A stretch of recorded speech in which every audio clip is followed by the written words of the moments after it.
morning, good afternoon, everyone, and happy November 18th or 19th, depending on where you're joining from today. My name is Jesse Hildebrand. I'm with Exploring by the Seat of Your Pants, and we are all about bringing conservation, adventure, and science into classrooms around the world. And of all the programs, the 40 plus a month that we do that you could have joined us for, I'm so happy you're joining us here today, because today we are continuing in on an epic journey that we are partnering with the amazing folks at Reach the World with and at the IceCube Neutrino Observatory live at the South Pole.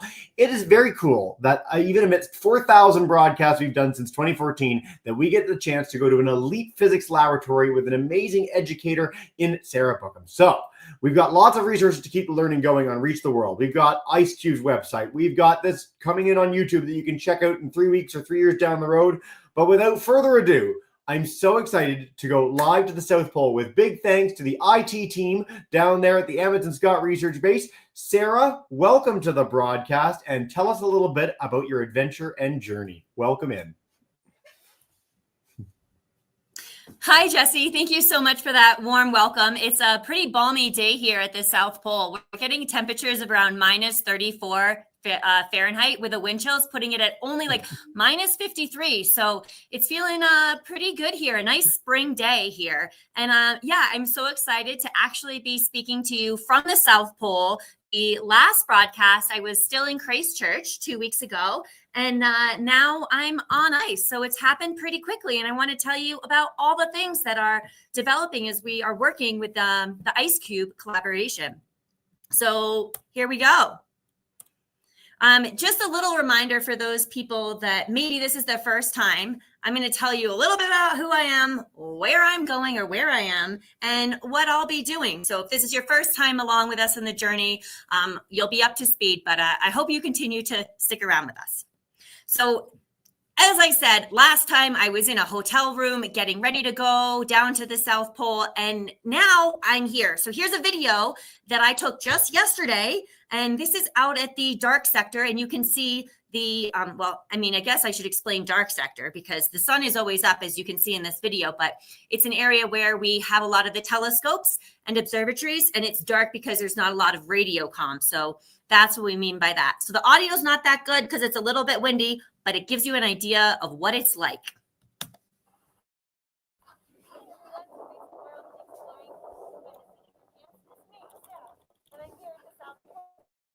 Behind me, we have seasonal equipment from the drill camp from IceCube. And then over there, we have the IceCube Laboratory. And we've got the South Pole Telescope, BIPEP, and MAPO. And then over there, we've got the South Pole Station, the Amundsen-Scott Station. So everywhere else is pretty flat and light. And it's a pretty chilly minus 40 degrees Celsius. Wind chill today makes it about minus 60 or so. And yeah, and the sun's out. It's always out. And it's summertime, the sun is always out. Okay, of all the buildings and things behind me, but that's what's happening. Well, so I hope that was a little bit of a teaser that you can see some of the different observatories that we have there. There's a drill camp behind me. We've got IceCube Lab, South Pole Telescope, BIPEP, MAPO, and then about 1 kilometer off in the distance is the Amundsen-Scott Station where I live. And you can see it's pretty flat and white otherwise. And as I was trying to say in the video, the sun is up all the time. This is a one sunset, one sunrise location. So 24 hours a day, 6 months of the year, the sun is up. So who am I now that you know that I'm at the South Pole? My name is Sarah Bouckoms, and I am doing safety for IceCube, but I've got a lot of different passions in my life besides keeping people safe. And sometimes that happens in the backcountry as I've worked as a ranger. I work as an EMT and the wilderness medicine instructor in the front country. I'm an expedition guide on the Antarctic Peninsula, where I've also run citizen science programs. And I love rock climbing and ice climbing and skiing and horseback riding and trail running. And my background is in astronomy and astrophysics. So I have a degree studying IceCube that I got in 2011. And what I've been doing a lot of here is drinking a lot of tea because it's really important to hydrate. So I love drinking tea no matter where I am. And I'm also, eating a lot of chocolate because you got to get that energy in. So that's a little bit about me. And I used to be a school teacher too. I was in a classroom for 6 years, and then I really wanted to get back out into the field. So I started working for the United States Antarctic program, and now I have a job with the IceCube collaboration themselves. So that's a little bit about my history and what I've done. Oh, yeah. And when I was a little girl, I liked to build snowmen, and apparently that hasn't changed because I still like to build snowmen. So where did I leave you guys off last time? So where was I going? What was I doing? I was trying to get ready to go to the South Pole, and I was telling you about be traveling there. And I also needed to get my extreme cold weather gear. So I've done that since then, and I've updated you with a new photo. That's me in my jacket, and I just had come inside the building and there was still frost and it had just melted off of my eye. But we need that because it's so cold outside that you need to have everything bundled up, and it's not a good idea to have much of your skin exposed for very long. So I got the appropriate clothing and I was ready to go. And I went to the air terminal that we have, and they give you a boarding pass, and it's a little bit different than the boarding pass you might have in airport. And I got a little bit nostalgic as I was making this presentation for you guys, and I dug up some old photos. So these pictures here on the left are when I first went to Antarctica in 2008. And when I arrived on ice, I was greeted by this big red and white truck, kind of. It's more than just a truck. He has a name. His name is Ivan the Terabus. And those tires are so tall that it's bigger than you or me. It's massive. And this time, Ivan was still there to greet me, except he was in Christchurch because he's no longer fit to be down on ice. So he's in Christchurch, New Zealand. And so I took a picture with Ivan because he's such a popular symbol that so many people associate with going down to Antarctica because he picks everybody up from the airport. So he just saw me off at the other end, and it was really nice that there was still so many people in the program that time that I went to the ice, and now I went back again. And it's sort of, I'm talking to you guys about how I physically got down to Antarctica, but it's also, I had no idea that I was going to be in this position when I first went down on ice, and I was a young grad student and I was excited about all the science. And I had no idea that this was going to be the path that I was going to be able to take, and the skills I was going to get, and the people that I was going to meet along the way. So it all just sort of unfolded. And well, I got on this plane 2 weeks ago to get here. I'm realizing that it's been a really long journey for me to get to the South Pole and working with IceCube. And it's more than just a plane ride or a bus ride away, but I managed to get here.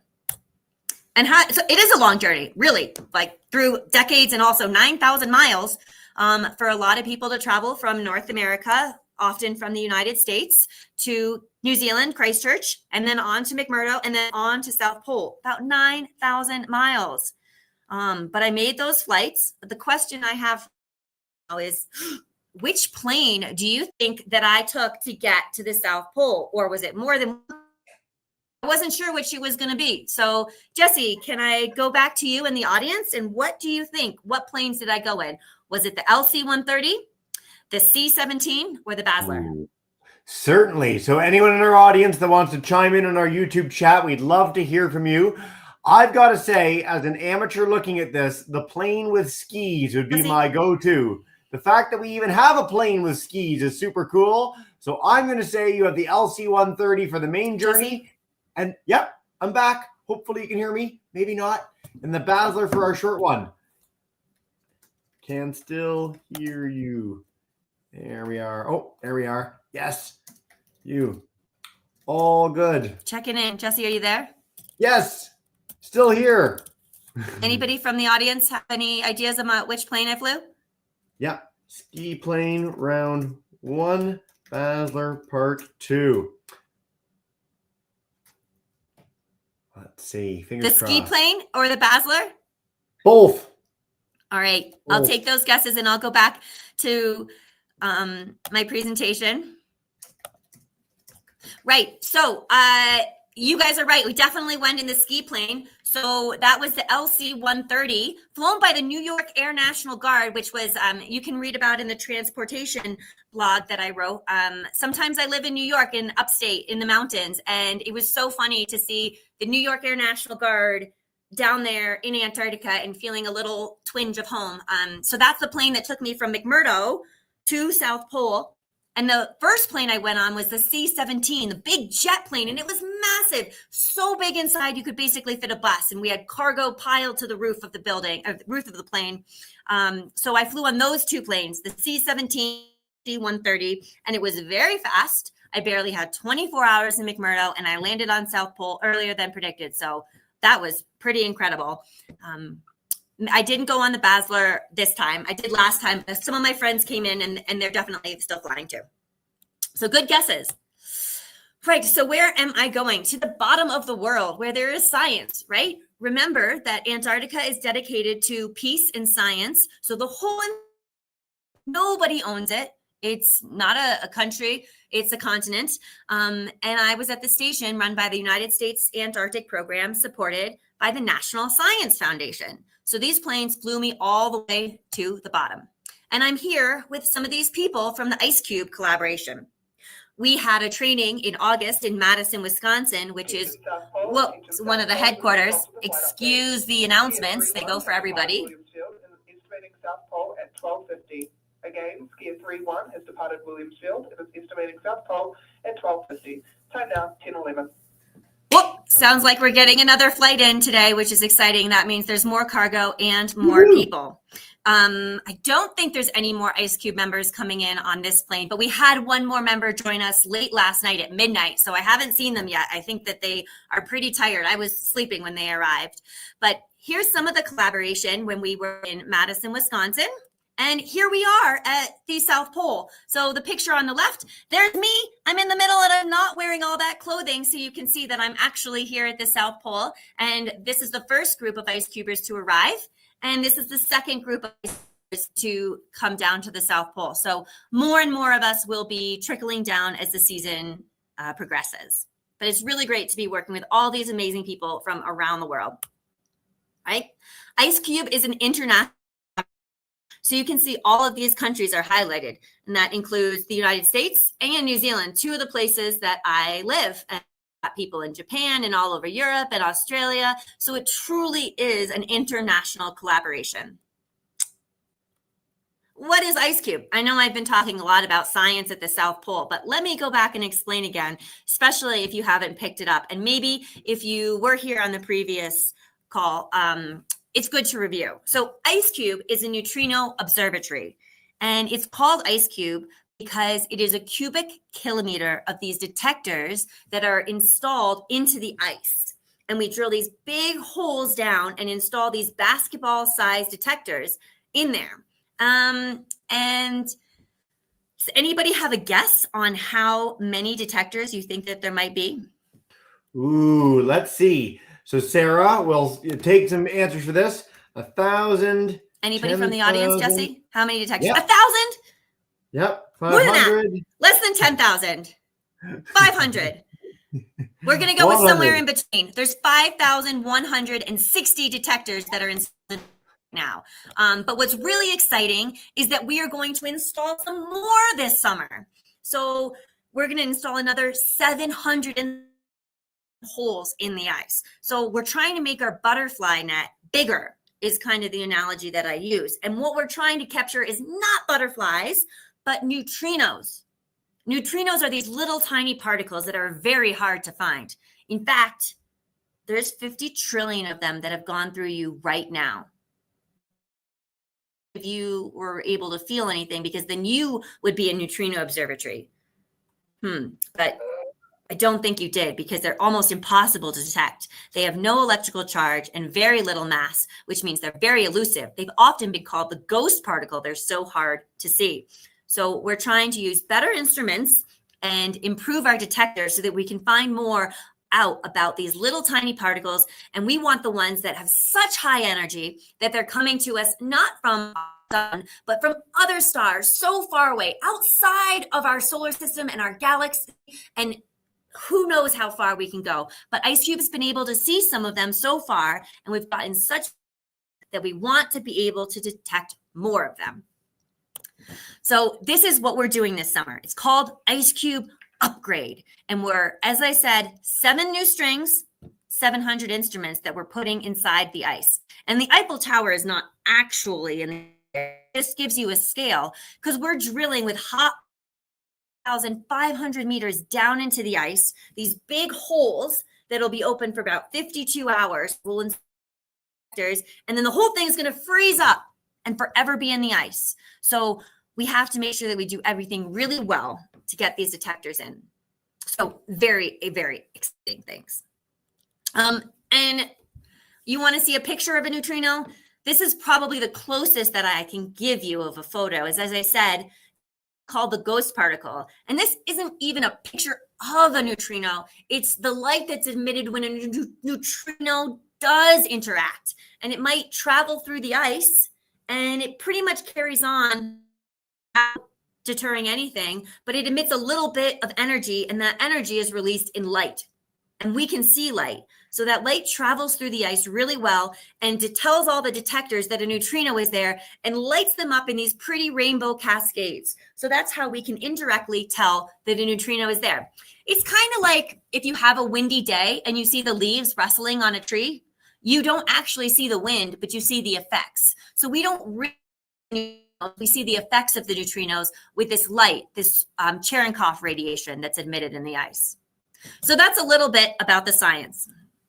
But it has to happen at the South Pole because it's such a great place in astrophysics. So here's some fun shots of me at the geographic South Pole. And to prove that these are not old photos I'm recycling, that's the 2024 station marker that has been up this whole year. And if you want to check out the first virtual exchange in January, I will be sure to show you what the 2025 marker looks like, that the winter rovers were able to put and design and manufacture this winter. So that's a pretty special thing to have at the South Pole. So that is the spot on the planet that marks 90 degrees south. Is the ceremonial South Pole. And that's that barber style glass ball that you might have seen people take pictures with. And so there's a new shot of me at the South Pole, the ceremonial South Pole. And here's another one where I actually bundled up because I had to take my face mask down for a few seconds to take that photo and it got cold. But I wanted to show you that super cool hat that my friend gave me, the IceCube Neutrino Observatory hat. So that's now one of my favorite hats, and I wear it most days when I'm out.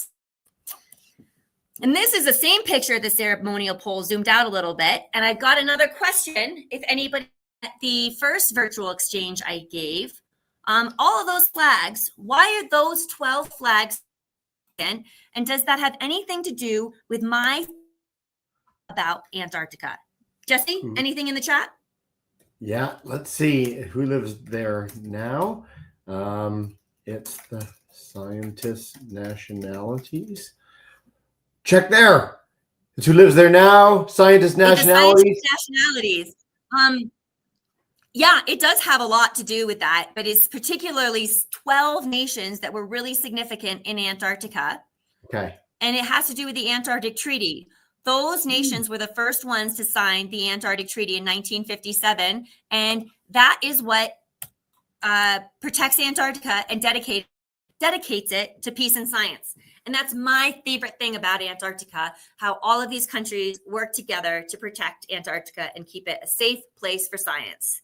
So there are all those 12 different flags. Oh, and right. Those 2 spots on the globe wouldn't mean anything to me if this wasn't such a astrophysics. And that's why these telescopes were built here, is because people wanted to be at 90 degrees south, but it also is a phenomenal place to be studying outer space and still be on this planet. So here's a photo of me hot off the press outside the IceCube laboratory. So you can see that big blue building has lots of computers, and those 2 silver lining buildings have all the cables that are going down into the ice, talking to all of those detectors that we've installed. So here's what it looks like inside of that building. On the left, we have a picture of some of the new types of detectors with better technology, because The last detectors were installed in 2011.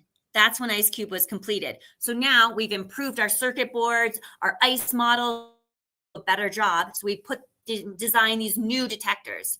And on the right, here's a picture of some of the old detectors that are in the ice. So we've got a bunch of different new kinds that are going in and going to improve from the previous model.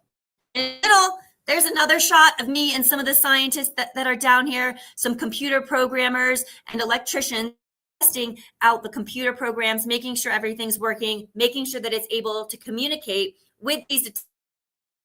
So we test them before they are deployed, and then we know that they'll be able to talk to each other when they're frozen in the ice. So we check them when they're still on the surface. So these is real scientists at work, a photo taken a couple days ago. Actually, I think that was yesterday. Time just gets really fast down here, let me tell you. And here's the surface.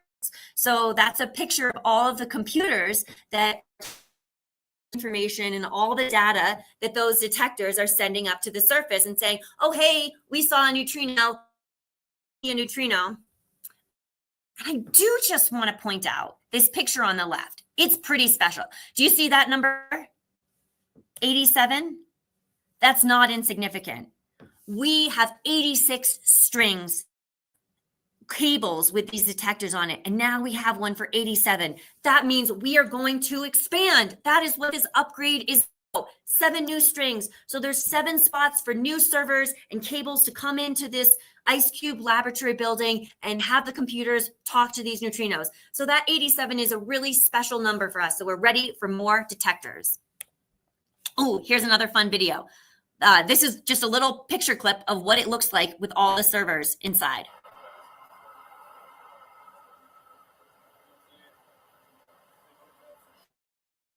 Hear that hum in the background of all the fans buzzing and the lights are flashing. I don't know if any of you in the audience are about being a computer programmer, but we could use you at the South Pole. That's one of the jobs we have. And here's some more fun pictures of my frozen face and some new friends that I've made and collaborators on the program. So it's been really nice getting to work with some awesome people here. And yeah, it's been cold, but it's been great. So what am I doing down here? I'm not just here to tell you about my experiences. I have a job. Does anybody remember what my job here is? And some of these pictures are a bit of a clue. Jesse, I'll go back to you in the chat. Safety officer, yes. Anybody in the audience remember what my job is here? Safety officer, yes, boom, you got it straight away. Good job.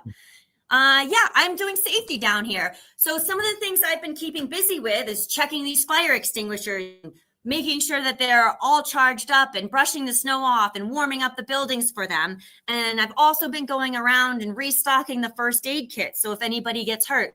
And I also realized I have been doing a better job of doing my job than taking pictures of my.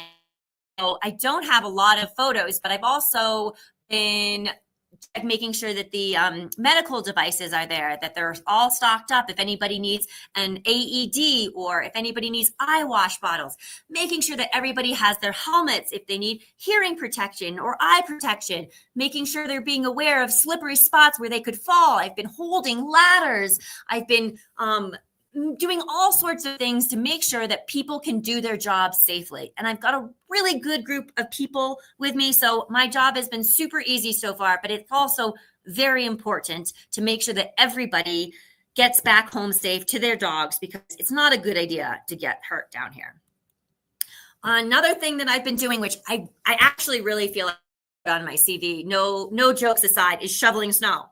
So this is a picture of my colleague that I have been shoveling in the what we call the garden. It's the hose garden, and it's some of these cables and hoses that we will use for fuel or water, and they were laid out on the snow, but then the winter came and more snow was on top of them, and they're so delicate that we can't use a digger or a bulldozer to go through, so we had to dig them by hand. So I've been doing a lot of shoveling and hard manual labor, but you know what, it's been fun and it's been beautiful and it keeps me warm shoveling.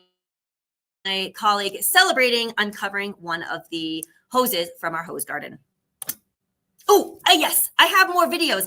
A couple of my colleagues have been awesome at doing time lapses. So this does a better job of showing you what I've been doing and helping people do. So we had to move some of the buildings, which you can pull on the snow fairly easily if you have a massive bulldozer. So check out this video of a bulldozer moving one of our buildings. Oh, I'm in one of those videos. I'm wearing my big red.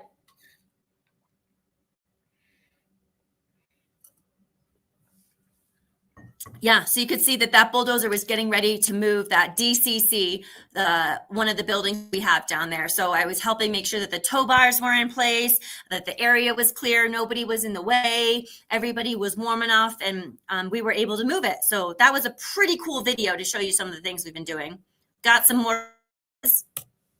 Oh, this one's awesome. So many people busy at work. So you can see this is a view taken from the ICL, the IceCube Laboratory. And you can see our drill camp. And these are the two big towers and there's the big cable reel. So look at all these people moving around, trying to figure out that things are in the right spots.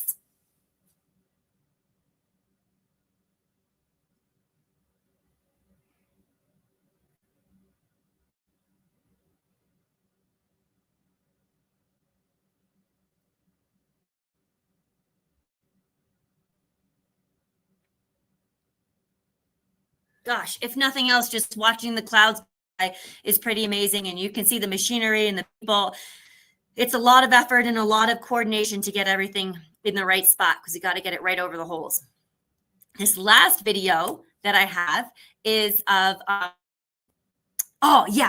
so do you see here on the right, there's a big pile of snow. This is really cool. And if anybody wants to be an equipment operator and a bulldozer driver, we need some of you down here at South Pole. But check out what one of our fleet operators was able to do with this snow.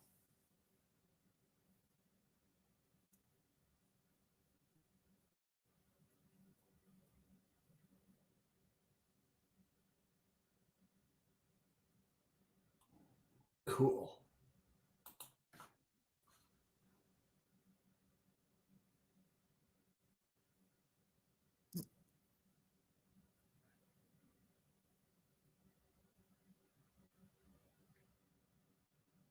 Yeah, so you can see moving snow is a requirement down here, whether you're doing it by hand or whether you've got a big bulldozer. But what we needed to have happen is make that big pile of snow and a ramp so that it can go up in our water tank so that we can melt some of the snow and turn it into water so we can keep feeding it more snow. So we needed to have that ramp. So that is one of the things the equipment operator was doing, driving that big bulldozer and making sure that the ramp was installed so that we could have more snow in our melting tanks. So pretty cool to see what is happening over any given day. And so my involvement again is making sure that everybody's safe and they're doing what they should be. Nobody's getting in the way of any of these machines, their helmets on, and everything works smoothly. So I think I'll tell you about today. So I am Sarah. I am at now, no longer in Christchurch, and I'm with the IceCube Upgrader as the safety officer and a scientist at the South Pole. Great. So I've been talking for plenty long enough. I want to know what questions you guys have, what's inspiring you. And I've just got one quote to share. Exploration is the physical expression of the intellectual passion. So I am going to over to you, Jesse, and see what the audience has in mind. Sweet. Well, thank you so much, Sarah. And we've got a few questions in the chat, so we're going to bring those up on screen so that you can see them, because I know our audio is a little challenging. So here's our first question on the bottom. Most challenging part of living at the South Pole. I can see that in the chat. There are lots of things that are challenging about being here. We joke saying that it's a harsh continent, but it really is quite tricky in a lot. It's very dry. There's no humidity in the air. We're living at about altitude. 9,000 feet. And, you know, we don't get a lot of fresh vegetables. There's no animal treaty to have any animals. So, and we're at the part of Antarctica where there's no penguins. Oh, which speaking of which, somebody from the previous one asked me what my favorite animal was, and it was an orca. So I didn't see any when I was in McMurdo, but I put my orca earrings on for you today. And, yeah, so it's really hard being without trees or animals. And I also really miss kids. I love working with kids and students, so it's really important for me to be able to do these exchanges. But there's a lot of things that's pretty hard about living here. Yeah, great question. All right.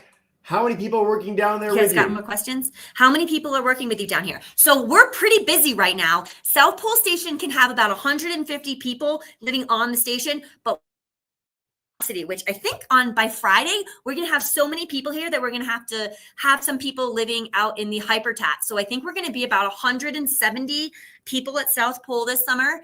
And we have 54 people from IceCube are going to be here. So we're taking up a large majority of the population to get this upgrade done at South Pole. So we really the community has been putting in. The whole entire NSF is behind us to make sure that we get this project supported. So we've got about 150, 170 people at the South Pole. Sweet. In wintertime, there's only 44. What do you eat every day? What do I eat? I wish I was eating apples and of lettuce, but a lot of the food is, all of the food frozen or tinned or dehydrated in some capacity. But what did I eat yesterday? There was some beef and there was a really nice paprika chicken and cauliflower, and there was a little bit of cabbage that we had that was fresh. We're short on ice cream on station, so not eating a lot of that. Protein smoothie. So eat some fruit for me, would you please? Will do. Why is the base at the South Pole? Good question.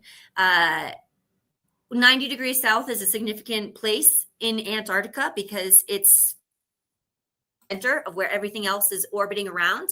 But we decided, we being a lot of different astronomers, that the South Pole was so interesting because you have such dark night skies for 6 months of the year. It's very dry, which makes it hard to live here, but it means you get great atmosphere conditions, stars, and 6 months of darkness, if I didn't already say that, is really helpful.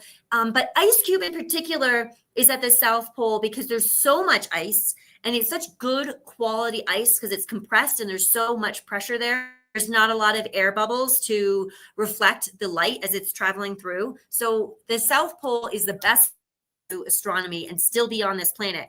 So even though it seems very hard and very expensive to get here, it's a lot cheaper and easier than anything like the James Webb or the Hubble Space Telescope in outer space. So the South Pole is the best place on this planet to do astrophysics. What do you need to take in school to become someone like you? Gosh, I assure you, I did not know the answers to those questions when I was your age.